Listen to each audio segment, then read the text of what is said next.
திருப்பத்தூரில் brainy pop சர்வதேச abacus நிறுவனம் இளம் ராமானுஜரை கண்டறிதல் போட்டி நடத்தி மாணவர்களுக்கு கோப்பை மற்றும் பதக்கச் சான்றிதழ் வழங்கினர். மதுரையை தலைமையிடமாக கொண்டு செயல்பட்டு வரும் பிரைனி பாப் சர்வதேச அபாகஸ் நிறுவனம் உலகளாவிய அளவில் நடத்திய இளம் ராமானுஜரை கண்டறியும் போட்டியில் சிவகங்கை மற்றும் திருப்பத்தூர் பள்ளி குழந்தைகள் கலந்து கொண்டனர். இதில் வெற்றி பெற்ற மாணவர்களுக்கு வெள்ளிக்கிழமை பாராட்டு விழா நடைபெற்றது. இந்நிகழ்ச்சிக்கு பிரைனி பாப்ஸ் நிறுவனர் ஜெயப்பிரியா தலைமை வகித்தார். தலைமை செயல் அதிகாரி ஜோதிபாசு முன்னிலை வகித்தார்.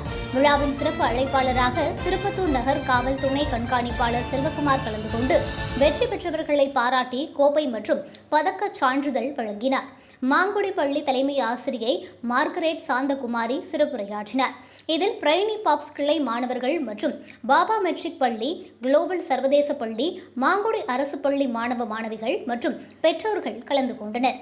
நிகழ்ச்சி ஏற்பாடுகளை பிரைனி பாப்ஸ் திருப்பத்தூர் கிளை உரிமையாளர்கள் ஜெயலலிதா, அருணாதேவி ஆகியோர் சிறப்பாக செய்திருந்தனர்.